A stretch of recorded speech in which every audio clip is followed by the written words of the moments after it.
সম্মানিত বাজার আপডেটের ভাইরা, আসসালামু আলাইকুম রহমতুল্লাহ। আমরা এসেছি আজকে এই যে খুচরা বাজারে। দেখতে পাচ্ছেন এই যে গম, এই যে তিল, এই যে খৈল, এই যে ভুট্টা, এই যে নতুন ধান নেমেছে সহ আরও বিভিন্ন রকমের খুচরা বাজারে এসেছি। তো চলুন আজকে বাজার দরটা জেনে নেই।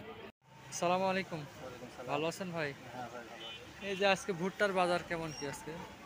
ভুট্টা পাইকারি কিনে বেচা হচ্ছে 1240 টাকা। ভুট্টা 1240। আর গম, গমের বাজার কেমন? গম হচ্ছে 1500 টাকা, 1550। গম হলো 1550 টাকা। আর খোলের বাজারটা কেমন কি ভাই? ফুল খোল, জি, খোল খোল আপনার 40 টাকা কেজি। 40 টাকা কেজি। সম্মানিত ভাইরা, এই ছিল বাজার আপডেট। এরকম নিত্য নতুন দু একজন বাজার আপডেট পেতে আমাদের সাথে থাকুন, সাথে থেকে আমাদের চ্যানেলটিকে সাবস্ক্রাইব করুন। আসসালামু আলাইকুম।